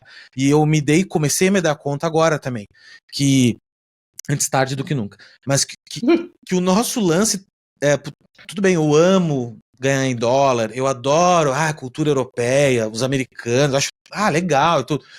Mas, meu, se tu tem um superpoder, esse superpoder é ser brasileiro, velho. Tá aqui, é olhar pra nós, o que a gente sabe fazer, o que é só nosso. Né, daí tu vem com essa cultura amazônica, por exemplo, indígena, povos originários, né? Tipo, quanta cultura gráfica em povo originário não tem por exemplo, desse mesmo processo que tu fez de barco, tem dos índios pintando coisas, cara, e assim tu vai, entendeu? Então a gente tem que dar um jeito. Mas como o alimento pro pensamento. Pois é. Não é? Como referência, como construção de imaginário. Não é tu pegar, Né? por exemplo, isso. Mas é que eu penso o seguinte, ó, também tem uma opinião que eu quero saber tua. Por exemplo, um lance dos povos originários, vou dar um exemplo disso, né? Eu acredito que tu tem que manter a cultura de todos os povos em qualquer lugar do mundo, tá? Eu acho que isso é o que te mantém preso, né? Preso não, né? Mas ligado aos teus ancestrais e tudo mais. E eu acho isso importantíssimo. Mas como é que a gente lida com a evolução do mundo tecnológica e de sociedade como é que a gente inclui isso dentro? Como é que a gente inclui, por exemplo, um povo originário? Eu não sei porque eu não gosto de falar disso assim, por causa que eu não tenho a propriedade para falar, né? Mas eu fico pensando assim, por exemplo, hoje nasce uma criança lá numa tribo e essa tribo começou a ter acesso à tecnologia. Será que ela precisa de acesso à tecnologia? Será que ela tem Ela que... precisa de acesso à tecnologia, Pois é. todos nós. Todos né? nós. Aí a gente começou Agora, ela precisa de subsídios para entender o que significa o acesso à tecnologia e o que ela vai fazer com isso. Então, várias pessoas vão me falar, então eu estou trabalhando com uma comunidade que tem um trabalho de grafismo lindo, eu vou fazer um livro sobre o grafismo. Eu falei assim, então, mas você já pensou o que significa você fazer um livro sobre o grafismo desta comunidade? Para eles. Essa comunidade sabe qual é o impacto que vai ter o seu livro? Vocês já sentaram e conversaram sobre isso? Eles querem que esse livro saia? Porque se eles falarem, não quero, meu grafismo pertence à minha cultura, aos meus valores religiosos, eu não quero que isso seja usado por todo mundo, o nosso papel é não fazer o livro, claro. Infelizmente. Porque senão tu fica pegando crédito, do trabalho dos outros, porque tu, cara, eu vou ser o designer fodão que descobri a tipografia. Eu sou o descobridor. E aí você ferra com a comunidade que vai perder o sentido, tudo que ele fez, e nem trouxe benefício para elas. Sim, então, entendi. assim, qual é o desafio do Letras que Flutuam hoje? Que é exatamente o que está me colocando. Como é que esse cara continua sendo abridor de letra, mas é inserido dentro desse, como você disse, framework. Isso aí. Né? Esse é o meu pensamento. Então, se você pegar o Instagram do Idaías Freitas, ele mora. O Idaías mora, eu vou te explicar. Você tem a Ilha do Marajó, não tem? Uhum. A Ilha do Marajó tem 16 municípios. Um deles chama São Sebastião da Boa Vista. Demora 8 horas para ir de Belém para São Sebastião da Boa Vista. Mas ele mora a 4 horas de São Sebastião da Boa Vista para dentro do Rio, para o interior. 12 horas. Exatamente. Mas se você entrar no Instagram do Idaías, tu pode encomendar uma placa que ele pinta. E ele te entende, ele sabe o que você quer, e ele faz a placa, e ele põe no correio e você recebe. Então ele continua sendo um ribeirinho, morador de São Sebastião do Rio para Cuba Grande, em São Sebastião da Boa Vista. Mas ele continua sendo ribeirinho e ele vai poder receber mais. E ele está vendendo um monte de placa. Ele é um que aprendeu a usar o Instagram. Eu respeito muito o Idaías, é um cara de valor. Né? O Idaías, eu apostei no Idaías no sentido de que a gente faz um rodízio quando a gente tem eventos e estava tendo aquela exposição do Caboclo da Amazônia que a gente levou um abridor para cada cidade. E ele foi para o Rio. Né? E eu falei, gente, isso aí vai dar 100% certo ou 100% errado. Mas vamos lá. E deu 100% certo. E daí eles conheceram um monte de gente, descobriu que o que ele faz tem valor. Descobriu que as pessoas consideram o que ele faz. Que coisa linda o trabalho dele. Tô olhando ele aqui. Não é? Tem 600 seguidores, você acredita nisso? Então, bora aumentar os seguidores. Bora aumentar os seguidores Idaías dele. Freitas, bora seguir Isaías o Idaías. Freitas, vou deixar marcado aqui embaixo. Inclusive, eu vou chamar o Isaías, eu vou dar um jeito de chamar ele aqui. Chama, ele é ótimo. Idaías. Eu vou dar um jeito, vou falar com ele, vou chamar ele aqui no Instagram, vou mandar mensagem, cara, te organiza, vai pra um lugar aí que tem internet, sei lá, a gente dá um jeito. A internet é ruim. Isso, mas aí que tá, talvez tenha aqui pra não consiga falar da casa dele. Aí que eu tô te falando, por exemplo, internet. Cara, internet é a luz. É que nem luz, né? Tem que ter uma internet boa para todo mundo. E isso não é ainda assim. E tem que ter formação e educação para as pessoas saberem o que faz com a internet. Em vez de jogar no bets, A pessoa faz pesquisa, estuda, aprende, tem acesso à informação. Porque a primeira coisa que eu e o João descobrimos quando a gente chegou na Amazônia, que foi mais chocante, sabe por que há tanta diferença, tanta injustiça, tanta desigualdade? Porque eles não têm acesso à informação. Ah, não, mas a informação é fundamental. Eu tenho uma frase que eu adoro, que é conhecimento é poder. Que pra mim, eu tenho tatuado isso, assim, pra mim, conhecimento é poder. Tanto é que eu não consigo mais vender coisas, por exemplo, vender curso. Eu não consigo mais. Eu não consigo, sabe? Até faço, assim, uns workshops, às vezes, presenciais, coisas assim que eu vou gastar meu tempo mesmo, assim, né, de ir lá. Mas, assim, fazer um curso gravado pra vender na internet. Cara, eu não consigo. Por quê? Porque eu penso o seguinte, ó. Se eu tenho o poder de conhecer o que eu conheço e eu posso passar adiante esse conhecimento, o conhecimento, gente, ele tem que ser acessível para todo mundo. As pessoas têm que poder saber o básico, entende? Elas não é, por exemplo, internet, né? Hoje a gente lida com internet, eu lido com produção audiovisual e tal. Para mim é tudo tão normal, mas eu tenho certeza que para ele, se eu disser para ele, cara, olha só, se tu fizer desse jeito aqui, de repente vai ficar melhor tal coisa. É um puta de um conhecimento, entendeu? Vai mudar a vida dele. Ele vai passar o dia inteiro pensando, pô, o cara me falou um troço que realmente eu fui lá e vi um vídeo dele que era gratuito lá, eu vi, acessei. E eu acho assim, pode ser que eu nunca fique milionário, bilionário por causa desse pensamento. Eu já não fiquei. Mas eu tô tranquilo. Eu vou dormir de noite e penso assim, cara, eu acho que esse tipo de problema não me faz dormir. Esse tipo de problema aí. Que esse problema, assim, eu sei que hoje tem uma pessoa lá no interior do Pará, uma menina, um menino, um cara que nem eu fui, assim, jovem, afim, e, não tem uma escola, ou não tem um acesso, ou ele não tem, e não vai ter. Sabe, assim, a sensação que te dá que é do tipo assim, cara, como é que eu posso mudar isso, entendeu? Como é que eu posso ajudar? Entendeu? Eu sei que daí a gente vai. Hoje pode ajudar um monte de coisa. Pode ajudar um montão. Daí eu começo a pensar hoje, por exemplo, eu começo a pensar um pouco mais estratégico. Eu penso assim, cara, como é que eu posso ajudar uma comunidade lá, então? Como é que eu posso fazer isso mudar, sabe? Como é que eu posso fomentar um acesso para eles à internet, por exemplo? Mas Léo, daí tu pensa, isso é tudo muito bonito, muito mágico, vai ter que ter uma porra de uma antena lá para chegar a porra na internet. Quem é que me enfiar? Nossa, já passei por isso. Porque assim, ó. Eu levantei uma antena pirata. Porque é o seguinte, ó, no discurso é lindo. Ai, vamos ajudar. Não, tudo bem, vamos ajudar. Segunda-feira, né? Isso foi o fim de semana que tu fez a palestra em São Paulo, maravilhoso. Tá, segunda-feira.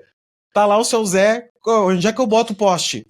Que poste? Tem que ter um poste aqui para chegar a luz. Então são problemas práticos da vida real que nós temos que transpor isso, né? E não ficar só no papo da palestra, né? Da palestra, a palestra. Não, e eu acho assim, tem uma coisa que eu tenho pensado muito, principalmente quando, depois de 20 anos, né, que eu fui trabalhando no Letras, e aí eu vejo que as coisas estão indo para uma direção que não está beneficiando eles, que era o que eu achei que eu estava fazendo. É óbvio, ninguém controla tudo, né? Mas eu ainda estou lidando com essa informação. Gostaria de controlar. Mas eu fico pensando, será que eu fiz certo? De jogar luz em cima disso tudo? Pois é, fazer documentário, levar esses documentários para todo lugar, levar eles para fazer palestra, levar ele para cá, falar do Letras. Será que eu fiz certo? Porque agora tá cheio de cara ganhando dinheiro em cima do saber deles e eles continuam lá. E a gente batalhando para conseguir eles melhorar a vida deles, né? Agora vai ter a COP30, né? Eu já fui, agora que eu sou um CNPJ, já fui na Secult e falei, vamos incluir os abridores. Não dá para fazer sem incluir. Vocês querem que a letra dele apareça, vocês não querem beneficiar esses caras? Tem que beneficiar. Né? Mas tem um lado da gente falar assim, será que publicar o livro é bom? Será que eu levantar o poste de luz é bom? Qual será a consequência que vai ser disso? Né? Será que eu fazer a marca do meu cliente com a letra de barco é bom ou ruim? Ou será que, apesar do meu cliente ter pedido, eu mostrar para ele que tem outro caminho melhor? A gente não pensa muito nisso, como designer, nesse dia a dia, porque a gente está no corre.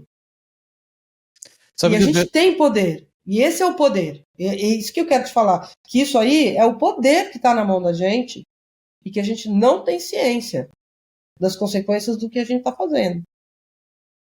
Porque a gente tá sentadinho aqui, né? No computador, falando, Pois internet. nesse túnel, né? É.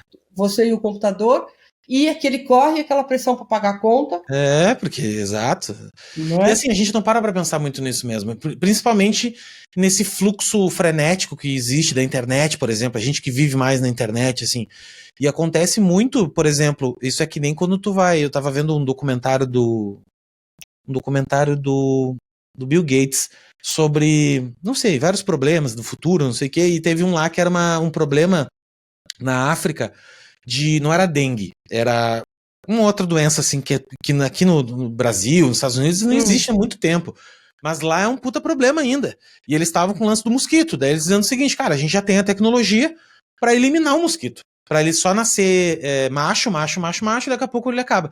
Mas daí essa discussão aí. Será que, se a gente tirar esse troço desse mosquito aqui, será que o que vai mexer nesse troço tudo aqui? Porque os americanos vão lá, mete tecnologia, tira o mosquito, e daqui a pouco aquele mosquitinho tinha um sapo que comia aquele mosquito, e aquele sapo era não sei do que. Então existe uma cadeia muito larga que a gente não percebe, né? Só que assim, né?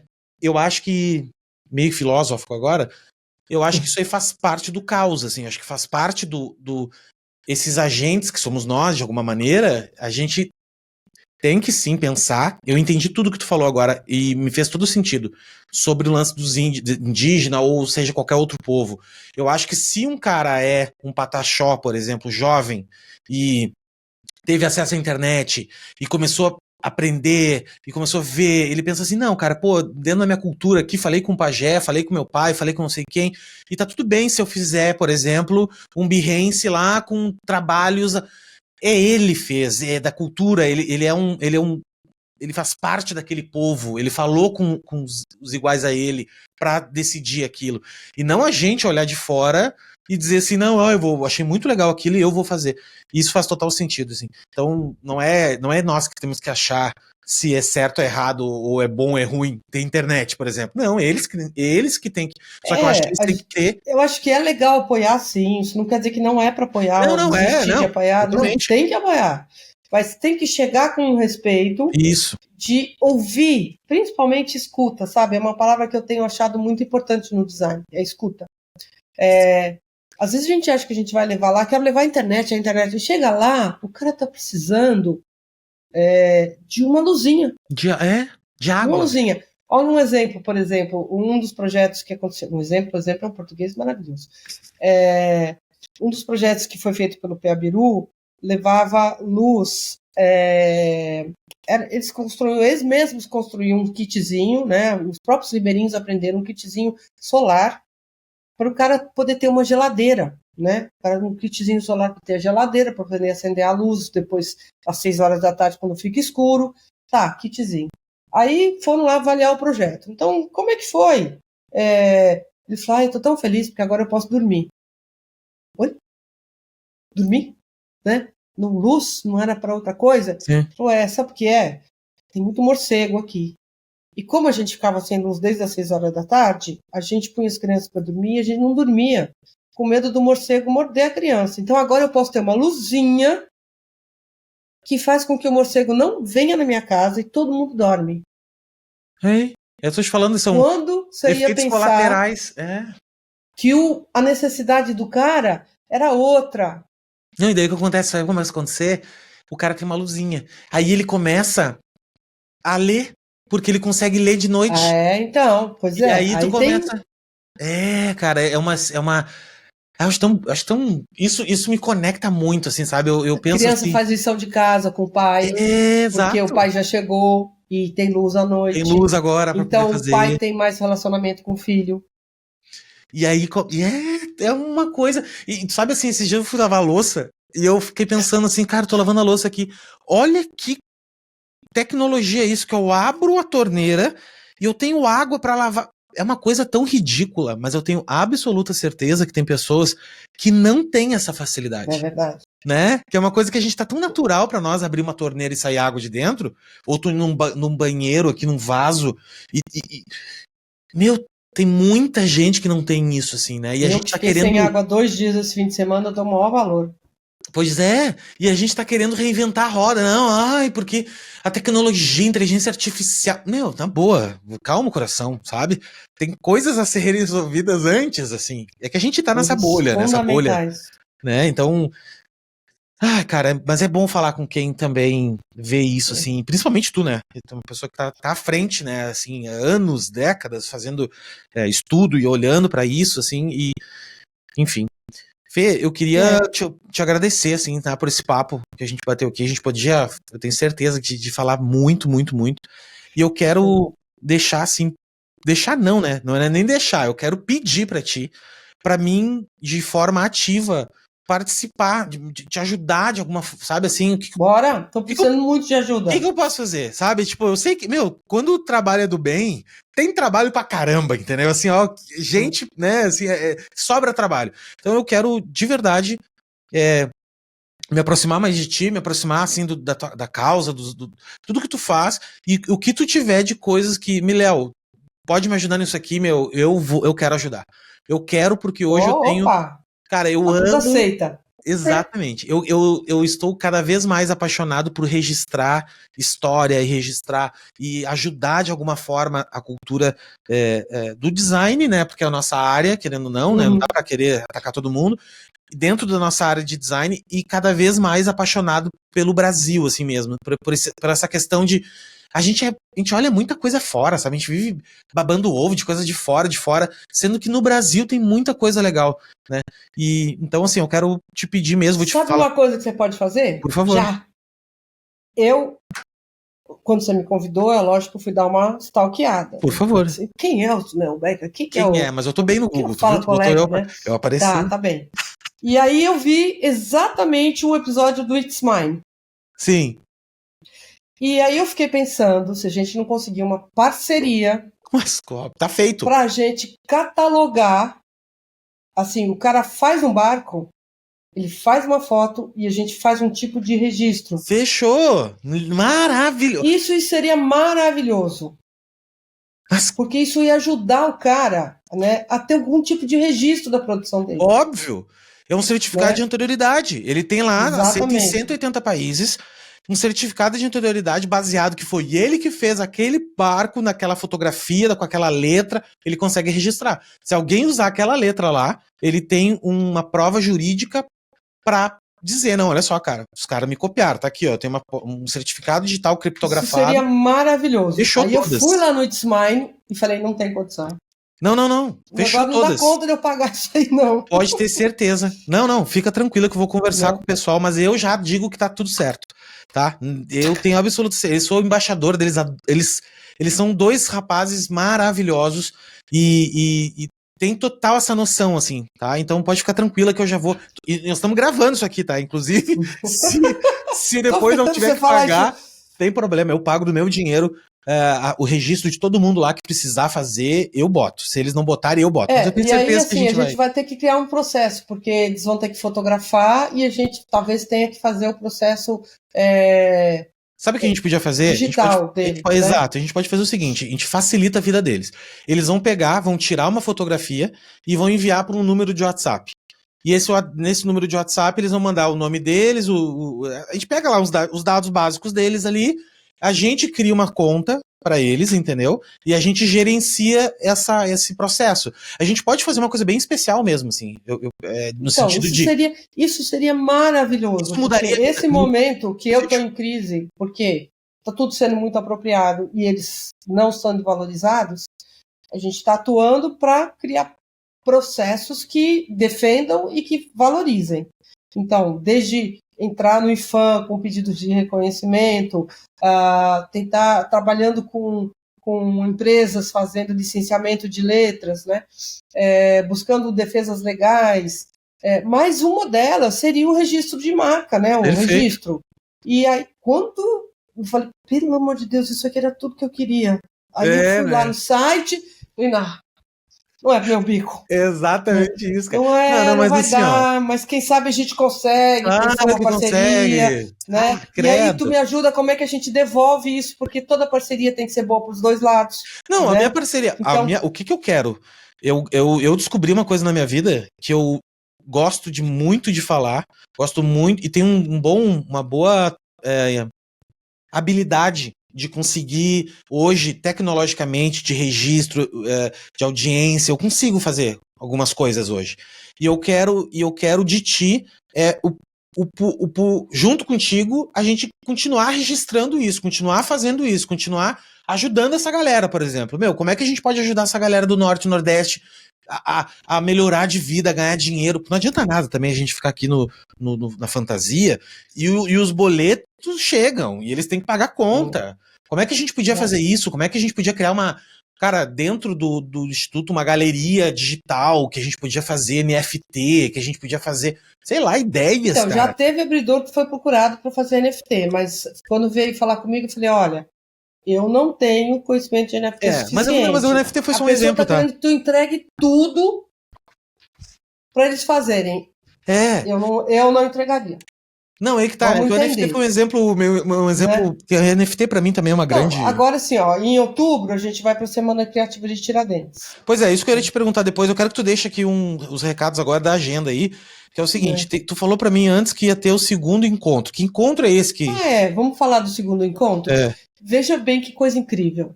Em 20 anos de trabalho, eu conhecia eu tenho hoje, eu entrevistei 170 abridores de letra já, dos quais eu tenho 30 num grupo de WhatsApp. Quando a gente criou esse grupo de WhatsApp, que criou por uma necessidade de que houve o prêmio do IFAM, eles foram levados para Belém, sim, eu tinha que se achei que comunicar. ia perder abridor pela cidade, então eu criei um grupo de WhatsApp para falar, olha, tá onde você tá? Pô, vem para cá, não vem para cá, já foi, já almoçou, já jantou, para coordenar a coisa. Esse grupo de WhatsApp permaneceu, foram entrando os novos, e a gente começou a operar através do grupo de WhatsApp. Foi a primeira vez que eles sentiram um coletivo. Ah, que delícia. Mas sempre falei contigo, nunca te vi. Não é assim Sim. que sempre te amei, nunca te vi, sempre te amei. Uhum. Sempre falei, mas nunca te vi. E aí, o ano passado, eles falaram assim: ah, dona Fernanda, a gente já é amigo, a gente se fala pelo WhatsApp, a gente queria fazer uma foto junto. Não dá para organizar da gente se encontrar em Belém, fazer uma foto junto? Bom, e isso virou o projeto dos produtos, né? Que a gente, por causa da pandemia, eles já estavam pintando num A4, escaneando e me mandando a letra digital, né? Para eu juntar um dinheiro para trazê-los. Mas aí acabou que isso virou um projeto de geração de renda com produtos, virou um instituto, né? E agora, no dia 25 de agosto, a gente teve o primeiro encontro de abridores de letra. Essas pessoas de 16 municípios diferentes, que jamais se conheceriam, se encontraram pela primeira vez ao vivo em cores, e a gente discutiu como que a gente vai trabalhar, o que, que eles querem, como que a gente vai fazer, como que a gente não vai fazer, o que, que precisa, o que não precisa. Mas 2 isso vai dias acontecer. juntos. Isso aconteceu em agosto, o primeiro, Uhum. e agora, no final de novembro, 27, 28 e 29 de novembro, vai acontecer o segundo encontro de abridores de letra. Aí a gente já vai falar, vai ser em Belém, na Bienal das Amazônias, Centro Cultural da Bienal das Amazônias. Bienal das Amazônias. Que é uma coisa muito legal também, se você quiser depois um dia conhecer Não, esse fica trabalho. tranquilo que eu estou viajando pelo Brasil agora, atrás de histórias e coisas, e, cara, eu tô cansado de ver sempre as mesmas pessoas, sempre os mesmos. Sabe assim, não tem cabimento. Não é possível que a gente só tenha isso. E eu acho que não te falei, o superpoder, no momento que a gente começa a retratar esse tipo de história, esse tipo de pessoa, o nosso trabalho ele floresce para todo mundo. E eu descobri o poder do ganha-ganha. Quando eu ajudo isso, eles vão ganhar, cara. E eles conseguem pagar melhor as pessoas que trabalham com eles, conseguem dar comida melhor pros filhos deles. E a criancinha, sabe assim, é meio maluco, cara, é uma coisa meio filosófica. Mas e outra coisa que a gente vai fazer junto também, você falou do filho, do jovem. Sim. O filho de Daías, por exemplo, não quer abrir letra, porque não vê muito vantagem, não vê o Daías ganhando dinheiro, ele quer outra coisa. Esse cara que não quer abrir letra, a gente pode ensinar ele a ser filmmaker, né, Claro. videomaker, ele pode ser um fotógrafo, ele pode fazer um monte de coisa. Exato. Né? A gente pode ensinar, pode ensinar essa galera a tecnologia mesmo, essa galera nova. Tipo, tá aqui um computador. Pode ter um podcast. Podcast. Imagina só eles terem um podcast deles lá. Imagina só eles poderem ter força deles mesmos, eles mesmos conseguirem produzir. Porque não adianta nada também nós, né? Claro que a gente ajuda, mas pra mim, o interessante é quando o cara se empodera. Quando ele consegue fazer sozinho. Exatamente. E aí tu vai ganhando escala, porque senão tu vai ter que. Tu morreu, acabou o jogo. Acabou daí, né? Acabou, entendeu? Então, pode contar comigo, Fê, de verdade. Eu já vou sair daqui, vou falar com o pessoal da It's Mine, vamos transformar isso num conteúdo muito legal. Nossa, isso seria maravilhoso. Fica tranquila. E eu quero te visitar aí. E a gente faz conteúdo a partir desse processo. Isso! Bora devolver pro It's Mine. Claro, cara, pra mim tudo é a fantástica fábrica de conteúdo. É tipo assim, olha só, a gente vai fazer um trabalho que é incrivelmente simples pra nós, pelo lado de cá, tecnológico e tal, é fácil, e pro cara lá vai mudar de uma forma, daqui a pouco, de ele encarar o trabalho dele. Ele vai começar a pensar, puta, meu trabalho, eu posso registrar esse meu trabalho, que eu tenho um documento dele, sabe? Eu posso chegar numa empresa e dizer, cara, olha só, eu tenho isso aqui é meu, é autoral, entendeu? Eu sou um artista. E eu acho que esse empoderamento é muito importante para eles também. É psicológico mesmo, assim, essa coisa, né, de eles entenderem o valor que eles têm, o poder que eles têm, e aí ninguém passar a perna neles, sabe? Isso que eu queria, né? Que o cara continue sendo o que ele é, na essência. Ele pode não querer mais ser ribeirinho e mudar. Tudo bem. Direito dele. Mas por que o cara precisa mudar para ser feliz? E por que ele precisa ir para São Paulo, por exemplo? Por que ele precisa? Por que tem que ser em São Paulo que vai acontecer coisa boa na vida? É isso que eu digo. De repente, tem o que quer mesmo para São Paulo, mas tem o que quer ser feliz lá mesmo. E tá tudo bem. Mas como é que a gente pode fazer ele viver bem lá? Conectado, né? Ele no mesmo jogo que a gente tá jogando, que todo mundo tá jogando, do jeito dele, cada um joga do seu jeito. Mas não deixar o cara fora do jogo. Eu acho que é isso que acontece hoje. Eles estão fora do jogo, assim. O jogo, principalmente de dinheiro, né? Que a gente tá numa comunidade global, e isso a gente tá falando do Brasil.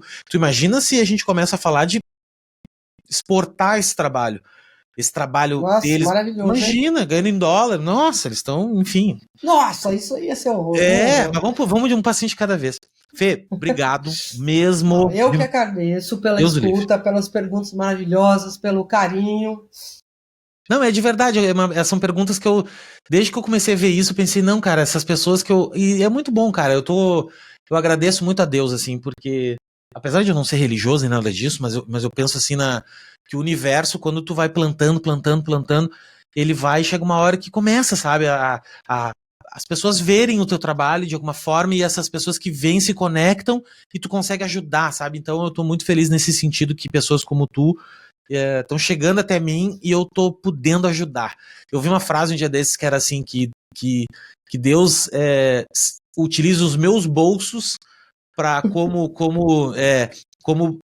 ajuda para os outros também, assim, sabe aquela coisa assim, quando nossa, eu fechei um mega de um trabalho, espero que eu seja muito essa pessoa para os outros, sabe, que a pessoa pensa, puta, cara, eu falei com o Léo, fechei um negócio animal com o Léo, eu quero ser esse cara, sabe, essa pessoa que ajuda de verdade e conecta as pessoas e histórias, a gente conta história, conversa e, é isso, a vida pra mim é essa. Então, por favor, sigam Letras que Flutuam, interajam, deem likes, tem a página do YouTube com tem uma lojinha virtual pra comprar coisas?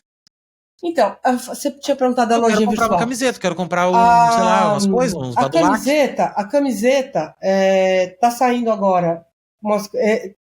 Tem a lojinha virtual. Eu fiz uma lojinha virtual. Né? E é tudo tu, Fê, tudo tu que faz. Muita ajuda. Esse é o problema. Então, no Reserva Inc. Maravilhoso. Reserva Inc. Por favor, ajudem a gente. Vamos aí, Fiz, porque o que acontece? Qual é o meu problema? São 26 letras no alfabeto. Então, eu não posso fazer uma camiseta com uma letra e não fazer as outras. E aí eu não tinha dinheiro para ter estoque. Então, eu fiz sob demanda. Então, eu fiz uma loja que chama Use Letras que Flutuam, Reserva Inc., que tem todo o alfabeto, tem uma camiseta Amazônia, Porém, eu estava fazendo, lá no ano passado, fazendo aquele teste, queremos fazer uma foto, botei no meu nome. E aí não posso vender camiseta, nem posso ter loja no meu nome. Então a gente parou a loja e eu estou resolvendo o CNPJ de uma Pinguari, para uma Pinguari fazer a venda. Entendi. Porque o contador do Instituto não quer que o Instituto venda a loja. Mas o site do Instituto já está a caminho, onde vai ter essa vinculação, vai resolver o problema do CNPJ. Você pode entrar no site do Instituto para comprar nós, Erva Inc., ou comprar outros nossos produtos. Pelo Instagram, a gente tem não só Eu falei, sabe com quem? Eu falei com uma gráfica. Um dia eu soube desse catálogo, que tinha um catálogo, né? E aí eles falaram que não tinha mais para vender. Você está falando do livro? Do livro, Peraí. Daí não tinha mais para vender. Eu vou deixar aqui embaixo marcado o Letras que Flutuam, mas assim, letras o livro flutuam.com.br. Peraí, eu vou pegar a letra. Eu vou fazer o merchan, peraí. Merchan, por favor. Estamos aqui para isso. Peraí que eu fiquei sem fone. Fala de novo. Não, merchan, estamos aqui para isso. Deixa eu fazer o merchan. Então a gente tem, pelo Instagram, a gente vende, para quem está interessado, letras em 3D, feitas em Miriti, articulando o saber dos artesãos de Miriti, que Miriti é uma fibra tirada da palmeira do Miriti, da folha da palmeira do Miriti, que no Sírio eles fazem os brinquedos tradicionais. E a gente desenvolveu letras em 3D. Essa aqui, especificamente, é para cego ver. Ela tem um brailezinho. Essa a gente fez. E tem para vender Rumo. isso? Oi? Tem para vender? Tem para vender. É só entrar no Instagram e falar, quero a letra. O abecedário agora. É esse. Ali, ó. Que é o abecedário do ano. Você escolhe lá o L. O seu L tá aqui, né? Ali, ó. Não, eu vou chamar no... Eu sei que vai ser tu que vai responder. Já que tu é a financeira, a assistente, a designer, a CEO. É um pouco isso. Não, tem um designer, uma outra pessoa. A letra 3D, tu pede a letra, me paga, eu pago o artesão e te mando pelo correio. Demora, para ele fazer, se você pedir na segunda, ele me entrega na outra segunda. Né? Aí a gente te manda pelo correio. Eu achei que tu ia me dizer um mês. Não. Cara, uns 10 dias mais ou menos chega. Coisa linda. Os cadernos também podem ser pedidos pelo Instagram. Quero tudo, eu vou pedir tudo. R$45. Esse aqui tá estragadinho, por isso que eu tô usando. Mas tem açaí, tacacá, Amazônia, Belém. Tem vários modelos. É só pedir lá no Instagram. E o livro... esse aí que também eu queria. Só que não tem mais. Não, esse livro está esgotado, mas eu já estou entrando na Lei Rouanet para... ficou lindo esse livro. Tá dando para ver? Tá dando? Tá perfeito. A gente está entrando na Lei Rouanet para fazer uma segunda edição em parceria com a Secult. Né? Deixa eu ver se eu consigo mostrar. Assim. Então, que livro lindo ficou. Esse livro tem fotos lindas, né? Quem fez o projeto gráfico? Fiz, junto da Sânia. E ele é bilíngue. E aí o miolo do livro a gente retirou das próprias entrevistas. Lembra que eu falei que eu fiz 170 carinhas? Então eu organizei a informação que eles me passaram em capítulos, né? O que é a letra, como que pinta a letra, quem que é o cliente, como que eu aprendi, como que eu ensino, né? O que está mudando, isso tudo, a fala deles, tá vendo aqui, ó? Tem cada uma fala de um deles falando. Em inglês e português. Em inglês e em português. Esse livro tu tem que dar um jeito também de fazer mais. Então, já estamos entrando na Lei Rouanet para pedir a segunda edição. Talvez a gente tenha que fazer aí um crowdfunding para pagar. Pode contar comigo também, de fazer apoio, vamos fazer, divulgar, fazer a coisa acontecer. Olha só que lindas letras. É que as letras são muito legal, né? E a noção de cores que eles têm, né? Maravilhosas. Maravilhosas. Não, precisa ver ele explicando, por exemplo, quando o Idaías começou a fazer as placas, e eu tenho feito uma tutoria, assim, Idaías, se a placa é escura, tu tem que pintar com tinta mais clara, porque senão não dá contraste, mas ele não entende muito a ideia do contraste. Mas tudo bem. Então, o negócio ele faz, né? Então, ele faz, eu falo, tá vendo aí? Se você usar em lugar do preto, se usar um branco, um amarelo, então, porque às vezes a gente faz com a tinta que tem. Eu sei que é assim, mas ao longo ele está captando, né? E aperfeiçoando o produto. E ele é um cara com muita garra, né? E ele vai, insiste, faz 50 placas e aí põe lá na árvore, faz foto das 50 placas e ele tá tendo encomendas e ele tá ganhando uma grana. Eu vou encomendar para botar aqui no meu cenário. Então a gente tem assim um projeto de geração de renda que a gente desenvolve a partir das letras deles, produtos, mas a gente quer mesmo que eles vendam os produtos deles diretamente para as pessoas. O nosso objetivo não é ficar vendendo produto. Claro. Quando eu vendo esse produto, eu gero renda para ele. Isso. Né? Isso. E, por exemplo, agora a gente vai para a Feira de Tiradentes, que é em outubro, e vou com camiseta, vou com letra pintada, vou com caderno, vou fazer também uns adesivos, uns stickers. Tem cartaz. Deixa eu te mostrar o cartaz. Cartaz é legal também. Esse negócio com vídeo que eu tiro o fone de ouvido.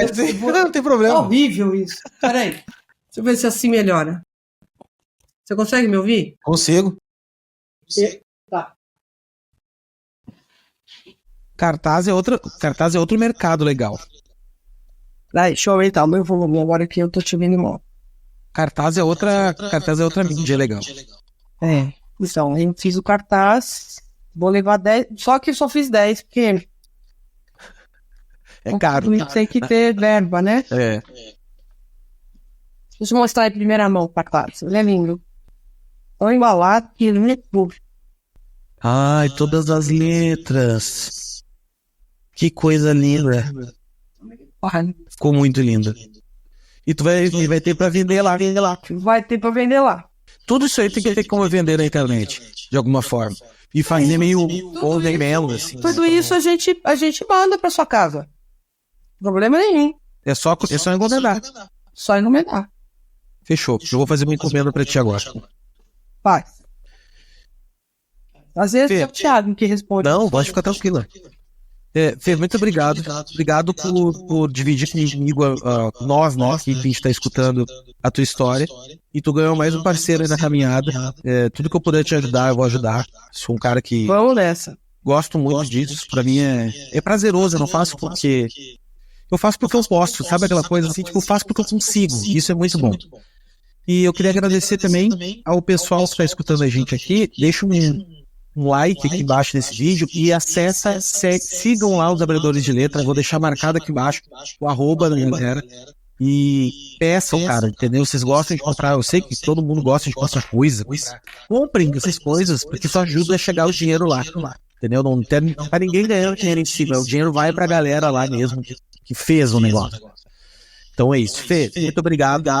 Tamo junto. Super obrigada de novo. E, por favor, curtam mesmo, sigam mesmo, ajudem, colaborem, dê palpite se a gente estiver fazendo uma cagada que ninguém acerta sempre. Estamos para ir na luta. Obrigado. É isso aí. Tamo junto. Beijo no coração de vocês e até a próxima. Valeu.